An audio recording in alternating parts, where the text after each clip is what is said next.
So I'd like to just give parents a brief overview of what to expect. I know going into the IEP process can be a little bit challenging, scary. It's uncharted territory for parents, and there's an easy way to try to figure that out. And I have some key points and ideas to try to help you navigate through that. So I've created a flow chart to kind of help make sure that it's a seamless process and that you know exactly what to expect from the IEP team, from how the IEP is going to be written, and what the steps are and what order they'll go in. So initially, your child is going to be referred. You know, whether it be you having concerns or the teacher having concerns, your child's going to have a referral process, and that's going to be the child study team, and they're going to look at, you know, what the concerns are. Now, after that happens, the next step is going to be where your child is evaluated. They're going to do an evaluation. So data is going to be collected by that IET team, and it's going to also come from the classroom teacher. So your general education teacher is going to be there to collect data, look at the students' academics, and go from there. You're also going to include your admin team is going to be part of that IEP process. Your special education teacher is going to be part of that process. In addition, there may be a school psychologist, there may be a speech pathologist, there may be occupational therapist, and there may be a physical therapist, depending on your child's needs. Once your child is evaluated, they will then have an eligibility determination meeting. Now, in that meeting, you will be present. You will be able to, you know, give your concerns. All the data that was collected will be presented at that time. And then they will bring that all together to figure out, is your child eligible for an IEP?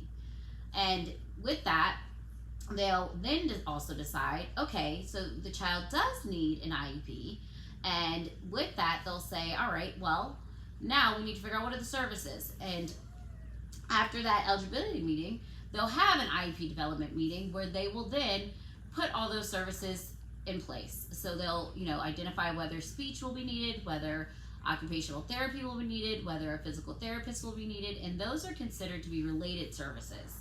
So those are services that go outside of the actual academic goals that may be set for your child.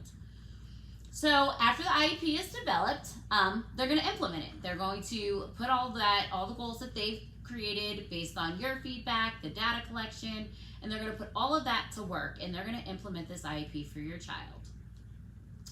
Then, of course, we have to look at the goals. We have to make sure that with any goal, that there's progress being made. So throughout that course of a year, because your IEP will be reviewed annually, they'll look and make sure that the student is reaching and achieving those goals.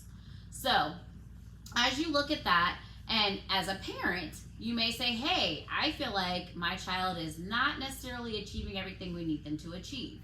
You at that point are able to say, hey, I'd like to have a meeting. And with that, there's 10 days that they have to reevaluate, come together, and come up with a meeting time for you to have that meeting. And so then you can discuss your issues. Now, there may be times where you want to just see what happens. You want the goals to work. You want to give it some time. So at your annual review meeting, you can then say, all right, these are my issues. These are the goals that I see that are not working, or can we add another goal? And these can be academic goals. These could be social goals. These could be work habits. There's a wide variety of goals that students are going to need to make sure that they are academically successful. And so as a parent, you're going to have your ideas. The teachers are going to have their ideas. And the special ed teacher is also going to have their ideas. So the best idea is for everyone to come together to try to make sure that we're all on the same page, so that way there is no disconnect whatsoever for what your child actually needs to be academically successful. Because that, at the end of the day, is the main goal.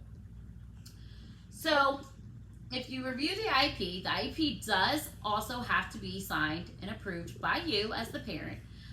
And so you are able to say whether or not you agree or disagree.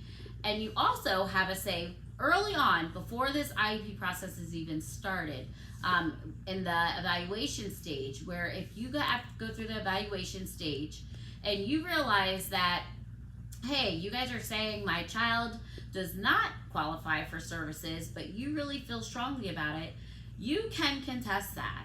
You can then ask that, you know, it be reevaluated, because as a parent, you do have those rights. and you are your child's advocate. And we as educators do understand that, and we want to make sure that you're able to speak on behalf of your child. In some instances, your child may be an elementary age student where they can't speak for themselves, so they'll need you to use your voice to make sure that they have the placements and accommodations to make sure that they are going to succeed. So overall, it's often very difficult to wonder what your child's going to do, how are they going to succeed, who's going to be there, who's going to ensure that success, and you have to trust your team. And you have to coordinate with your team and work with your team to make sure your child is going to be successful. There are a variety of websites, there are a variety of resources and tools to help navigate that. Here in the state of Virginia, the Virginia State Education page is very knowledgeable. It's been very helpful to show what's been going on with the special needs area and how they're doing that during COVID. Understood.org is another great resource to help navigate the IEP process, what your rights are, and the Individually Disabilities Education Act is also a great resource to figure out what are your rights as a parent, how do you make sure your child's successful, and what do you do in the IEP process. Hopefully this was very helpful to you. Like I said, there are a variety of resources that will be beneficial to you if your questions were not answered. But hopefully this was helpful to you and beneficial to you, and I hope your child has academic success in the future.